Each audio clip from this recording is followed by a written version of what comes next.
अस्सलाम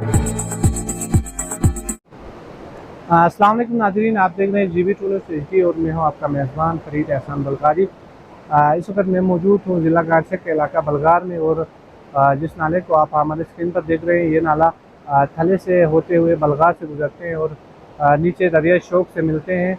अगर हम यहां पर बने हिफाजती बंद के हवाले से बात करें तो ये बंद 2016 में तामीर किया था और 2015 में तबाहकुन सैलाब आया था। उसके बाद इंतज़ामिया ने गवर्नमेंट गिलगित बल्तिस्तान के गवर्नमेंट ने उस वक्त साबिक़ वज़ीर तालीम इब्राहिम सनाई ने इस हिफाजती बंद के लिए तकरीबन 5 करोड़ रुपए फ़ंड मुख्तस किया था।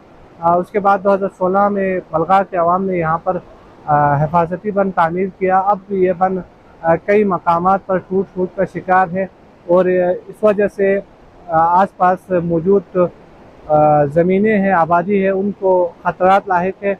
अमायदीन बलगार जो है मौजूदा हुकूमत और ज़िली इंतज़ामिया से दरख्वास्त करते हैं कि यहाँ पर फ़ौरन हिफाजती इक़दाम उठाया जाए। बहुत शुक्रिया। अगर आप हमारे चैनल पर नए हैं तो वीडियो देखने से पहले आप GB true news HD channel को लाइक करें, सब्सक्राइब करें और बेल आइकन पर ज़रूर क्लिक करें ताकि हमारी आने वाली तमाम वीडियोज़ आप तक बर वक्त पहुँच सकें।